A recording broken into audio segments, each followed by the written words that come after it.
बहनों और भाइयों, कितनी समृद्ध भूमि है। विरासत के साथ साथ कितनी प्रतिभाशाली विभूतियों को देने वाली यह धरती है और स्वाधीनता आंदोलन की अलख जगाने में भी इस भूमि का क्या महत्व है। हम जब इसके इतिहास को पढ़ते हैं तो देखते हैं तो गौरव की अनुभूति होती है। संत कवि बैजनाथ, संत कवि चतुर्भुज दास, संत कवि जगजीवन दास के साथ ही रविदत्त मिश्र, श्री शंकर दयाल अवस्थी, पंडित महेश दत्त शुक्ल, गुरु प्रसाद सिंह मुंगेश समेत तमाम ऐसे साहित्यिक विभूतियों को भी इस धरा ने भारत के साहित्य आकाश में उपलब्ध करवाया है। बहनों और भाइयों, देश की आजादी के लिए, देश की स्वाधीनता के लिए अपने रणबांकुरों के साथ बलिदान हुए राजा बलभद्र सिंह चहलारी की ये पावन धरा हमें सदैव राष्ट्र भक्ति के लिए, अपनी भारत माता के प्रति समर्पण का भाव पैदा करती है। तो यहां के युवाओं की प्रतिभा, कभी केडी सिंह बाबू की हॉकी के एक प्रतिभाशाली खिलाड़ी के रूप में उन्होंने उस टीम का प्रतिनिधित्व किया जिसने भारत को मेडल दिलाने का काम किया था। ओलंपिक में भारत के नेतृत्व की टीम को आगे बढ़ाने में योगदान दिया था। वह भी बाराबंकी की ही धरा में पैदा हुए थे। यही नहीं, फ्लाइट लेफ्टिनेंट शंकर दयाल वाजपेयी, वायुसेना के एक वीर ने फ्लाइट लेफ्टिनेंट के रूप में उन्होंने अपनी सेवा देकर के अपने आप को बलिदान किया था देश की सीमाओं की सुरक्षा करने के लिए। आज मुझे ऐसी पावन धरा को नमन करने और यहां पर हमारे पदाधिकारी और जनप्रतिनिधियों के प्रयास से जो विकास की परियोजनाएं स्वीकृत हुई हैं, ऐसे लगभग 550 करोड़ रुपए की परियोजनाओं के लोकार्पण और शिलान्यास करने का सौभाग्य प्राप्त हो रहा है। मैं इसके लिए आप सभी को हृदय से बधाई देते हुए दरियाबाद के लोकप्रिय विधायक और प्रदेश सरकार के मंत्री श्री सतीश चंद्र शर्मा जी को, यहां के अपने एमएलसी और अन्य पदाधिकारियों का हृदय से अभिनंदन करता हूं। बहनों और भाइयों, आज मुझे आकर के यहां पर सोमवार का दिन भी है और लोदेश्वर महादेव का दर्शन करके, बहुत पवित्र दर्शन और दिव्य दर्शन करके अंतःकरण को अत्यंत आनंद की अनुभूति हुई। कितना प्राचीन विरासत है, कितने सौभाग्यशाली हैं आप। इस जनपद में भगवान लोदेश्वर महादेव का आशीर्वाद प्राप्त होता है। अगल बगल के कई जनपदों के श्रद्धालु यहां आते हैं, लेकिन मंदिर जीर्ण शीर्ण स्थिति में, कोई पुरसा हाल नहीं। यह देश 1947 के पहले हम मान सकते थे गुलाम था, पराधीन था, लेकिन 1947 में देश की आजादी हुई थी। आजादी की वह लो बाराबंकी के लोदेश्वर महादेव के मंदिर तक भी पहुंचनी चाहिए थी, नहीं पहुंच पाई। आजादी के बाद वह लोग कब्रिस्तान की बाउंड्री वॉल के लिए तो प्राप्त हुआ, लेकिन लोदेश्वर महादेव के मंदिर को नहीं प्राप्त हुआ। हॉकी के लिए जिन्होंने भारत के राष्ट्रीय खेल हॉकी के लिए पूरा जीवन समर्पित किया, ऐसे केडी सिंह बाबू के हवेली के लिए नहीं वह पैसा उपलब्ध हो पाया था। पारिजात के महाभारत कालीन उस वृक्ष के संरक्षण के लिए नहीं हो पाया था। आज मुझे बताते हुए गौरव की अनुभूति हो रही है। बहनों और भाइयों, हमने भारत के विरासत के प्रतीक बाराबंकी की पहचान भगवान लोधेश्वर महादेव के इस पवित्र मंदिर के कॉरिडोर के लिए भी धनराशि स्वीकृत कर दी है। और आज मैंने देख करके अत्यंत आनंद की अनुभूति हुई, कितना भव्य कॉरिडोर बन रहा है काशी विश्वनाथ धाम की तर्ज पर। काशी विश्वनाथ धाम की तर्ज पर अब हमारे लोधेश्वर महादेव मंदिर का भी कॉरिडोर बनेगा और आने वाला हर श्रद्धालु, चाहे वह बाराबंकी का हो, अयोध्या का हो, बहराइच का हो, गोंडा का हो, सीतापुर, लखीमपुर, लखनऊ, उन्नाव, हरदोई, रायबरेली, अमेठी, फतेहपुर और पूरा बुंदेलखंड क्षेत्र भी आता है, जो भी आएगा अभिभूत होकर के जाएगा और बदले में आशीर्वाद और धन्यवाद आपको देकर के जाएगा।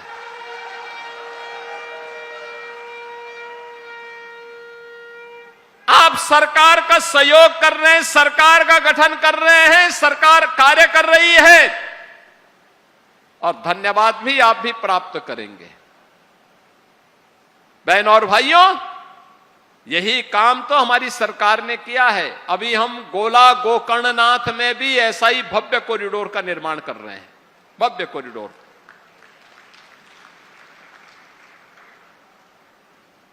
मां विंध्यवासिनी मंदिर मिर्जापुर में भी ऐसे ही भव्य कॉरिडोर का निर्माण हो गया है।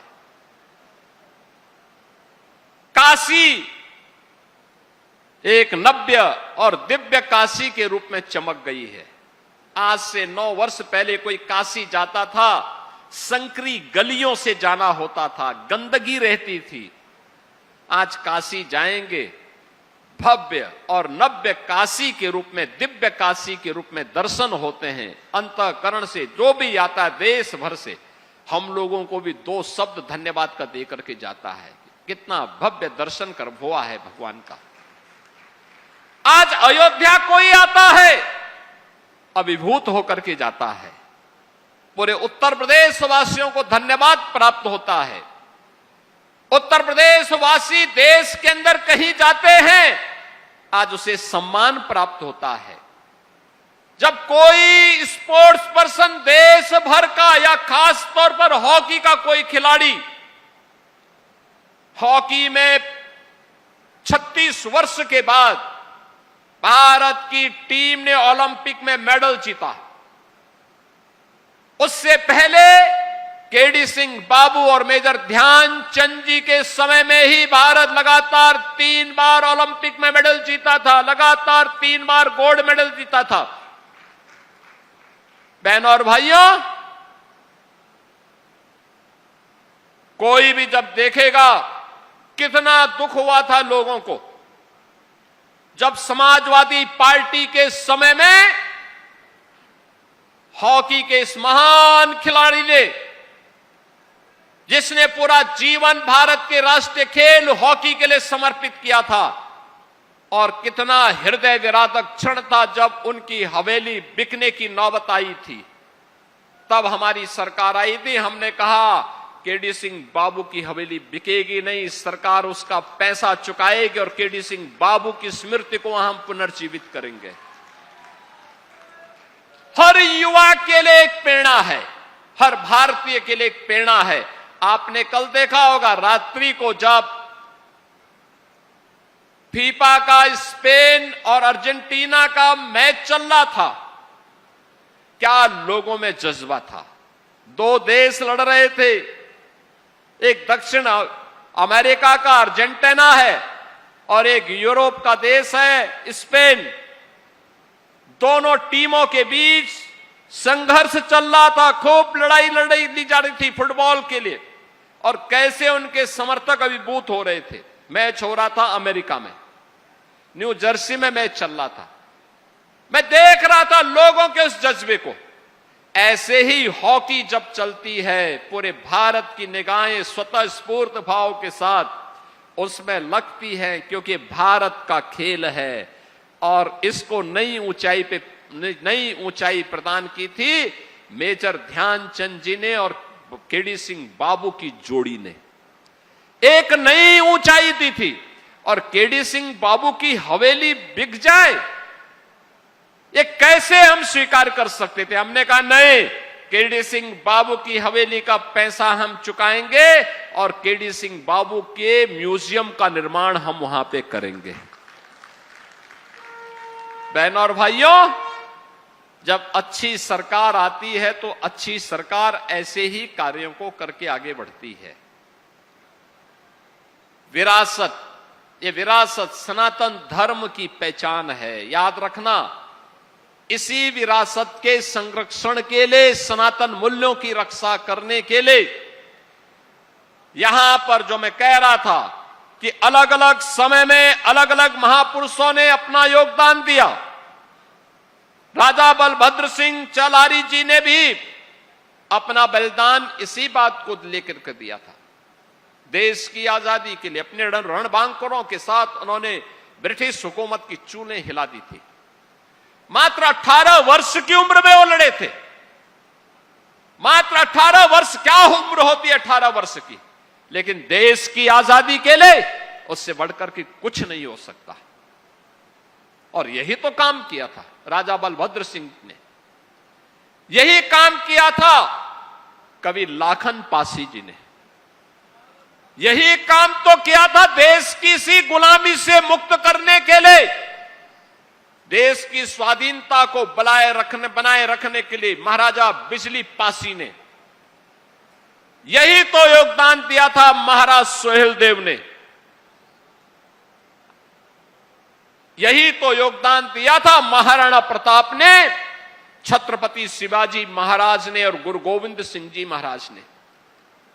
आज हम स्मरण करते हैं इसलिए क्योंकि देश की स्वाधीनता को बनाए रखने के लिए उन्होंने अपना योगदान दिया। और ये मेरी सरकार का सौभाग्य है, हमारी सरकार ने महाराज सोहेलदेव का भव्य स्मारक बहराइच में उसी स्थान पर बनाया है जहां पर महाराजा सोहेलदेव ने एक विदेशी आक्रांता सालार मसूद को मारा था। उसकी पूरी सेना के साथ उसको चकनाचूर किया था। उसी स्थान पर हमने भव्य कॉरिडोर बनाया है, भव्य कॉरिडोर महाराजा सोहेलदेव का बनाया है। हमारी सरकार लखनऊ में वीरांगना उदा देवी पासी का भी भव्य एक बटालियन, पीएसी की बटालियन ही हमने गठित की है। हमने वीरांगना छलकारी बाई कोरी के नाम पर गोरखपुर में पीएसी की एक बटालियन का गठन किया है। और ऐसे ही बदायूं में अवंती बाई लोधी के नाम पर, वीरांगना अवंती बाई लोधी के नाम पर एक पीएसी की महिला बटालियन का गठन हम लोगों ने वहां पर भी किया है। महारानी दुर्गावती के नाम पर बांदा में हम लोगों ने मेडिकल कॉलेज का निर्माण किया है। औरैया में लोकमाता अहिल्याबाई होलकर के नाम पर एक गवर्नमेंट मेडिकल कॉलेज का निर्माण किया है। अयोध्या में इंटरनेशनल एयरपोर्ट महर्षि वाल्मीकि के नाम पर किया है। अयोध्या में रेन बसेरा ये निषाद राज के नाम पर किया है। यानी हर महापुरुष को, जिस भी महापुरुष ने देश के लिए योगदान किया है, सनातन के लिए अपना समर्पण किया है, हमारा दायित्व बनता है उनको सम्मान दें, उनके गौरव को, उनकी महिमा को वर्तमान पीढ़ी को अवगत कराएं और उन्हें इस बारे में अवगत कराएं कि सनातन की सुदृढ़ नींव पर ही हमारा उज्जवल भविष्य निर्भर करेगा। हमारा भविष्य इस पर निर्भर करेगा। सनातन सुरक्षित है, हम सब सुरक्षित हैं। और अगर सनातन के ऊपर कोई खतरा आएगा तो बहनों और भाइयों, ये खतरा कोई बच नहीं पाएगा। ये जो बांटने वाले लोग हैं ना, ये सपा कांग्रेस के नाम पर जितने भी नमूने हैं, याद करना जब आपके ऊपर संकट आता है सबकी बोलती बंद हो जाती है, ये सबका मुंह बंद हो जाता है, कोई बोलेगा नहीं। और यही कारण था, पैसा आपका, लेकिन वो पैसा खर्च होता था कब्रिस्तान की बाउंड्री वाल के नाम पर। महादेवा के लिए पैसा नहीं मिलता था, अयोध्या के लिए पैसा नहीं मिलता था, महाराज सोहेलदेव के नाम पर, महाराज बिजली पासी के नाम पर, महाराज लाखन पासी के नाम पर, वीरांगना उदा देवी पासी के नाम पर, वीरांगना अवंतीबाई लोधी के नाम पर, वीरांगना झलकारी बाई कोरी के नाम पर, लोक माता अहिल्याबाई होलकर के नाम पर, या काशी विश्वनाथ धाम के नाम पर, या गोला गोकर्ण के नाम पर कोई पैसा नहीं प्राप्त होता था, कोई पैसा नहीं मिलता था। इसको वे सांप्रदायिक कहते थे। कब्रिस्तान की बाउंड्री वाल बनाना उनके लिए यह धर्मनिरपेक्षता का एक मानक बन गया था। लेकिन कावड़ यात्रा पे रोक लगा देना, जन्माष्टमी के आयोजन को प्रतिबंधित कर देना, रामनवमी के शोभा यात्रा को रोक देना, दुर्गा पूजा के पंडालों को प्रतिबंधित करना, इसको वे धर्मनिरपेक्षता का मानक मानते थे, उसका स्टैंडर्ड मानते थे कि धर्मनिरपेक्ष वही है जो ये काम करेगा। हमें ऐसे धर्मनिरपेक्षता को खाड़ फेंक करके सनातन की सुदृढ़ भूमि पर एक सुरक्षित भारत के निर्माण की दिशा में आगे बढ़ना पड़ेगा, एक सुरक्षित भारत के लिए कार्य करना पड़ेगा। और जो लोग धर्मनिरपेक्षता के नाम पर सनातन को अपमानित करते थे, ये वही लोग थे, ये वही लोग थे। एक और आपको अपमानित करते थे, आपके पर्व और त्योहार के पहले उपद्रव करते थे, अराजकता फैलाते थे, और दूसरी तरफ अपने गुर्गों से अवैध वसूली करवाते थे।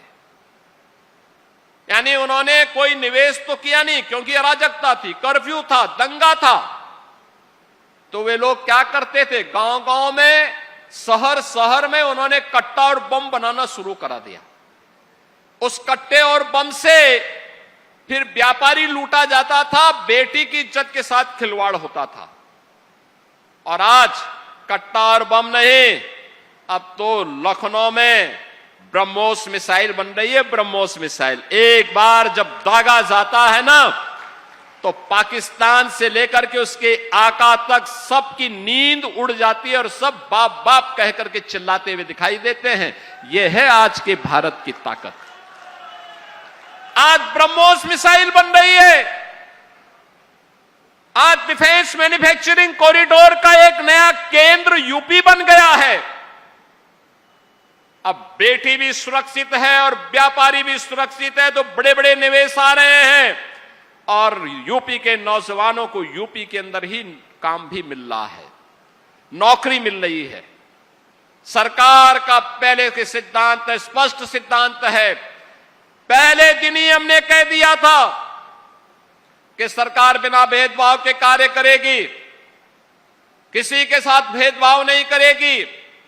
गरीब के लिए, दलित के लिए, वंचित के लिए, किसान के लिए, महिलाओं के लिए, समाज के उस प्रत्येक तबके के लिए सरकार कार्य करेगी, बिना भेदभाव के कार्य करेगी। प्रधानमंत्री मोदी जी का सबका साथ सबके विकास के मंत्र को हम लोगों ने जमीनी धरातल पर उतारा है। लेकिन हम लोगों ने यह भी कहा कि कोई उपद्रव करेगा, बेटी और व्यापारी की इज्जत के साथ खिलवाड़ करेगा, तो दो ही जगह होगी, या जेल जगह होगी या जहन्नुम जगह होगी, इसके अलावा तीसरी कोई जगह नहीं होगी। बहनों और भाइयों, आज उसी का परिणाम है। आप अब यूपी के बाहर कहीं जाएंगे, आज से 9 वर्ष पहले जाते थे, लोग आपको शक की निगाह से देखते थे, संदेह करते थे, आपसे 10 कदम दूरी बनाते थे। यूपी के लोगों के सामने, यूपी के नौजवानों के सामने पहचान का संकट खड़ा किया था एक कांग्रेस और समाजवादी पार्टी के लोगों ने। आज मैं कह सकता हूं, यूपी का नौजवान, यूपी का कोई नागरिक यूपी के बाहर जाता है और सामने वाले को अगर आप अपनी पहचान दे देते हैं कि मैं उत्तर प्रदेश से हूं, मैं बाराबंकी से हूं, मैं अयोध्या से हूं, मैं लखनऊ से हूं, अगर आप कह देंगे सामने वाले के चेहरे पर चमक दिखती है, और जो पहले 10 कदम पीछे भागता था वह उसकी इच्छा होती कि 10 कदम आगे चल करके वो आपको गले से मिल ले। यह है सम्मान आज का। ये पहचान का संकट खड़ा करने वाले लोग कौन थे? यही समाजवादी पार्टी है जो बांट रही है, जाति जाति को लड़ा रही है। यही समाजवादी है। बेटी की सुरक्षा के लिए यही सपाई खतरे बने हुए थे, और उस समय कहावत ही चल पड़ी थी कि देख सपाई बिटिया घबराई। बहनों और भाइयों, याद रखना, नए लोगों को बताइए इनकी गुंडागिर्दी के बारे में, इनके उपद्रव के बारे में, इनकी अराजकता के बारे में, इनके द्वारा विकास के कार्यों में लूट के बारे में। आप लखनऊ में जाते होंगे, ताज होटल के ठीक पीछे एक ऊंची खड़ी बिल्डिंग दिखाई देती है, उसको कहते हैं जेपीएनआईसी। ये जेपीएनआईसी ये देश के अंदर इमरजेंसी के खिलाफ आवाज को उठाने वाले, एक नया शंखनाद करने वाले लोकनायक जयप्रकाश जी के नाम पर बनी हुई है। समाजवादी पार्टी बना रही थी। उस बिल्डिंग की कीमत कितनी थी? 200 करोड़। खर्च हो गया 864 करोड़, और अभी भी अधूरी थी। अधूरी, पूरी नहीं हो पाई। ये लूट थी समाजवादी पार्टी की। पूर्वांचल एक्सप्रेसवे का निर्माण हमारी सरकार ने किया,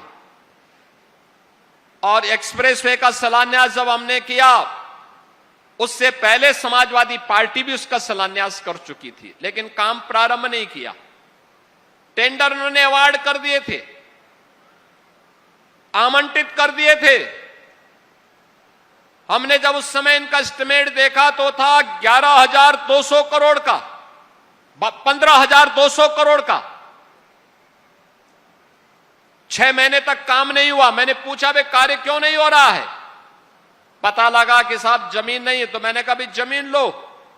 निरस्त किया मैंने, नए सिरे से काम शुरू कराया। जब 2 वर्ष के बाद जमीन आई, हमने फिर से शिलान्यास प्रधानमंत्री जी को बुला के शिलान्यास करवाया। पता लगा कि इसका टेंडर भी 15,200 करोड़ का आया है। मुझे कुछ शक हुआ, मैंने फिर कैंसिल करवाया, और फिर नए सिरे से हमने एक साथ टेक्निकल और फाइनेंशियल बिड मंगवाई। आप आश्चर्य करेंगे, उसी एक्सप्रेसवे को जिसको समाजवादी पार्टी 15,200 करोड़ में बना रही थी, हमने 11,800 करोड़ रुपए में उस पूर्वांचल एक्सप्रेसवे को बना दिया। ये समाजवादियों का डकैती है। गोमती रिवर फ्रंट कुल एस्टिमेट आया था 168 करोड़ का, खर्च हो गया 1,700 करोड़, और तो भी अधूरा। अब मुझे बताओ, ये जो पैसा पे डकैती डाल रहे थे, पैसा क्या कोई सिपाही घराने का पैसा है क्या? नहीं, ये पैसा आपका पैसा है। ये पैसा आपका पैसा है। कांग्रेस के समय में उनके बेईमानी और भ्रष्टाचार के खिलाफ एक प्रधानमंत्री तो यहां तक बोल लिए कि 100 रुपया बेचता हूं, नीचे केवल 15 रुपया जाता है, 85 रुपया से ये बेईमान खा जाते हैं। तो बेईमान कौन, किसका पैसा था वो? बहनों और भाइयों, चाहे वह समाजवादी पार्टी की डकैती हो या कांग्रेस की लूट, ये पैसा वही पैसा है जो आज किसी गरीब और किसी अनुसूचित जाति और पिछड़ी जाति के नौजवान को स्कॉलरशिप के रूप में मिल रहा है। किसी गरीब बेटी की शादी जिस पैसे से आज हो जा रही है, कन्या सुमंगला योजना के माध्यम से जो पैसा आज बेटियों को प्राप्त हो रहा है, टैबलेट के रूप में नौजवानों को एक टैबलेट उपलब्ध हो जा रहा है, अन्नदाता किसानों को किसान सम्मान निधि का लाभ मिल जा रहा है, किसी गरीब को सिर ढकने के लिए, छत के लिए प्रधानमंत्री आवास या मुख्यमंत्री आवास योजना का लाभ मिल जा रहा है, ये वही पैसा है जो हर गरीब को 5 लाख रुपए की स्वास्थ्य बीमा के रूप में भी प्राप्त हो जा रहा है। और इसी पैसे पे तो ये डकैती डालते थे, जिसको डबल इंजन की सरकार ने प्रधानमंत्री मोदी जी के नेतृत्व में मजबूती से रोका और कहा नहीं, एक गरीब का पैसा, एक किसान का पैसा, एक महिला का पैसा, एक युवा का पैसा, एक दलित का पैसा, एक पिछड़े का पैसा उसको मिलना चाहिए, जरूरतमंद का पैसा उसको मिलना चाहिए। आज उसी पैसे को हम लोगों ने लूट से बचा करके आपके खाते में पहुंचाने का काम किया है। ये जो विकास हो रहा है, ये जो कॉरिडोर बन रहा है भगवान लोधेश्वर महादेव का, ये वही पैसा है जो पैसा पहले ये लोग कब्रिस्तान के नाम पर डाइवर्ट करते थे। हमने उसका मुंह केवल घुमा दिया। हमने कहा उधर नहीं, ये पैसा इधर आना चाहिए,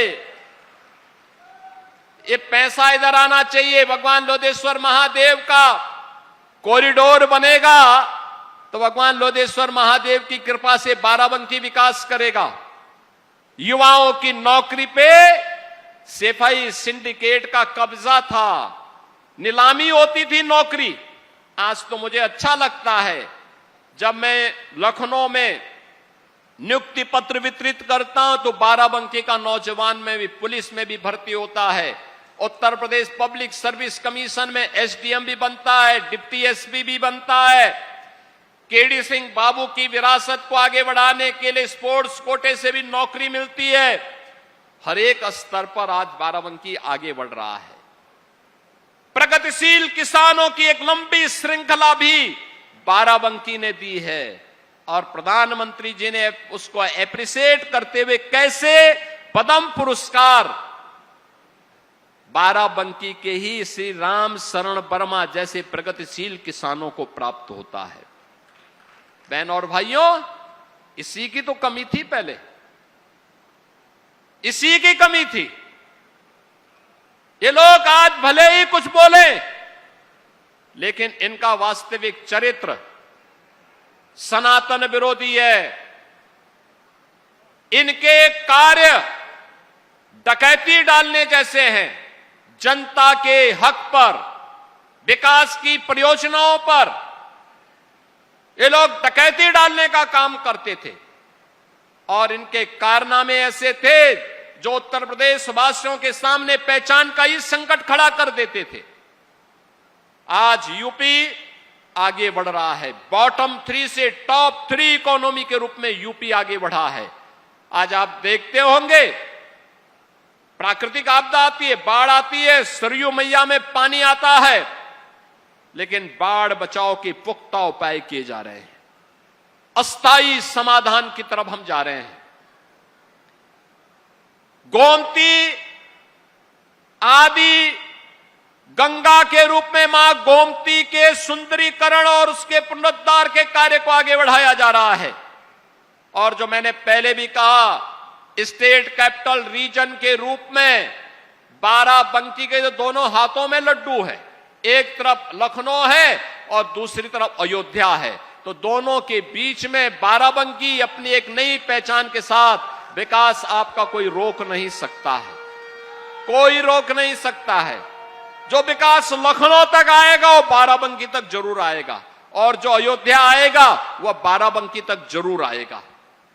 आप सबसे मेरी अपील है, याद रखना, ये कांग्रेस और ये समाजवादी पार्टी ये विरासत के विरोधी भी है और विकास के भी धुर विरोधी है। इनको इससे कोई लेना देना नहीं है। ये गांव के विरोधी हैं, गरीब के विरोधी हैं, किसानों के विरोधी हैं, नौजवानों के विरोधी हैं और महिलाओं के तो जन्मजात विरोधी हैं। इन लोगों से सतर्क रहने की आवश्यकता है। सतर्क रहेंगे तो हमेशा सुरक्षित रहेंगे, और नहीं तो आप देखते होंगे ना कि जैसे ही इनसे कोई सटेगा तो खतरा उतना ही बढ़ेगा। उनसे सावधान और सतर्क रह करके बाराबंकी के विकास की इस प्रक्रिया को, जैसे आज 550 करोड़ रुपए की एक नई सौगात के रूप में हम लोग, ये केवल 2 ही विधानसभा की बात कर रहा हूं मैं भी, इसमें कॉरिडोर वाला काम हमारा पहले से चल रहा है लगभग 100 करोड़ का। आज मैंने जिलाधिकारी बाराबंकी से भी कहा है कि जो सड़क लोदेश्वर महादेव के सामने से जा रहा है, थोड़ा इसको 4 लेन का कर देने की आवश्यकता है। 2 लेन से थोड़ा 4 लेन हो जाए। जो गेट है, इस गेट को और भव्य बनाने की आवश्यकता है। प्रस्ताव भेजें, पैसा हम देंगे। पैसे की कमी नहीं आज, अब पैसे की कमी नहीं है, विकास के लिए पैसे की कमी नहीं, जनता जनार्दन के लिए, युवाओं के लिए, महिलाओं के लिए, अन्नदाता किसानों के लिए, गरीबों के उत्थान के लिए कोई पैसे की कमी नहीं। हर कार्य जनता को समर्पित है और उसी समर्पण भाव के साथ आज हम सब आए हैं आपके बीच में कहने के लिए। आपने यहां पर दरियाबाद से सतीश चंद्र शर्मा जी को चुनाव जिता करके भेजा, विकास तेजी के साथ कर रहे हैं। वे यहां तो कर ही रहे हैं, लेकिन साथ साथ अन्य जनपदों में जाकर के कार्य भी कर रहे हैं। आपने देखा होगा पहले क्या होता था, एक समाजवादी पार्टी के समय में गरीब का राशन सब चट कर जाते थे। हम लोग आए तो मैंने उनको खाद्य मंत्री ही बनाया और खाद्य मंत्री के रूप में जब उन्होंने काम करना प्रारंभ किया, आज आप देखते होंगे हर गरीब का राशन गरीब तक पहुंच जाता है। और अगर कहीं कोई धांधली कर रहा है तो लखनऊ की स्क्रीन में हमें सामने आ जाता है कहां चोरी कर रहा है, हम तत्काल कार्रवाई कर देते हैं। तो समाजवादी पार्टी को डकैती डालने की छूट देने की बजाय ईमानदार लोगों को चुन करके भेजेंगे तो लाभ ही लाभ है, फायदा ही फायदा है, गरीब का भी लाभ है। अब गरीब में तो सभी लोग आ जाते हैं, दलित, वंचित, पिछड़े, हर गरीब आ जाता, महिला, सब निराश्रित सभी लोग आ जाते हैं। आप याद करिए पहले समाजवादी पार्टी और कांग्रेस के समय में पेंशन का पैसा, पेंशन गरीब को नहीं मिलता था, या छात्रों को छात्रवृत्ति नहीं मिलती थी, और मिलती थी तो उसमें भी कट ली जाती थी, यानी उसमें भी घूसखोरी होती थी। आज तो हमने तय किया है कि 12,000 रुपए सालाना वृद्धजनों को, निराश्रित महिलाओं को, दिव्यांगजनों को पेंशन देंगे। हम लोग लखनऊ में बटन दबाते हैं, 1,06,00,000 से अधिक इन सभी परिवारों को 12,000 रुपए सालाना पेंशन उनके अकाउंट में चला जाता। कोई कट नहीं ले सकता, कोई घूसखोरी नहीं कर सकता। छात्र की छात्रवृत्ति उसके अकाउंट में जाती है, कोई बीच में घुसखोरी नहीं कर सकता है। तो अच्छे लोगों को चुनेंगे तो फायदे में रहेंगे। रामनगर में भी अगर बीजेपी का कमल खिला होता तो रामनगर भी विकास की बुलंदियों को छू रहा होता, लेकिन यहां के लोगों को फुर्सत ही नहीं, उन लोगों को जिनको चुन करके भेजा आप लोगों ने 22 में या 24 में, उनको तो फुर्सत ही नहीं होती है, फुर्सत ही नहीं है विकास के बारे में चर्चा करने के लिए। एक भी बार विकास की किसी योजना का प्रस्ताव उन्होंने नहीं दिया, एक भी प्रस्ताव नहीं दिया, क्योंकि फुर्सत नहीं है, विकास उनके एजेंडे में नहीं है। विकास उनके एजेंडे में होता तो रामनगर पिछड़ता नहीं, ये भी तेजी के साथ आगे बढ़ता। बाराबंकी में ढेर सारे कार्यक्रम हो सकते थे, लेकिन जिनको 24 में आपने जिता करके भेजा उनको फुर्सत ही नहीं है कि इसके बारे में सोच सके। और इसलिए बहनों और भाइयों, अच्छे लोगों को चुनेंगे तो वर्तमान तो ठीक करेंगे ही करेंगे, उज्जवल भविष्य की आधारशिला को भी वे सुदृढ़ करेंगे। और यह केवल और केवल भारतीय जनता पार्टी का कमल ही करा सकता है।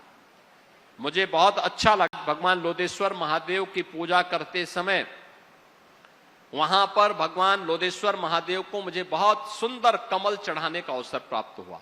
यानी इसका मतलब कमल के फूल को भगवान लोदेश्वर महादेव का आशीर्वाद प्राप्त हो गया। आप सब इन लोगों को आशीर्वाद दीजिए, मजबूती के साथ आगे बढ़िए। आपको मैं आश्वस्त करने के लिए आया हूं कि बहनों और भाइयों, विकास के नाम पर कोई आपको छल नहीं सकता है और विकास की जो योजना बाराबंकी की आएगी उसको हम आगे बढ़ाने का कार्य करेंगे। आपको इन सभी 550 करोड़ रुपए की परियोजनाओं के लिए मैं हृदय से बधाई देता हूं, अपनी शुभकामनाएं देते हुए अपनी वाणी को विराम देता हूं। धन्यवाद। जय हिंद, जय जय श्री राम। बहुत बहुत धन्यवाद माननीय, आपके प्रेरणादायी मार्गदर्शन के लिए।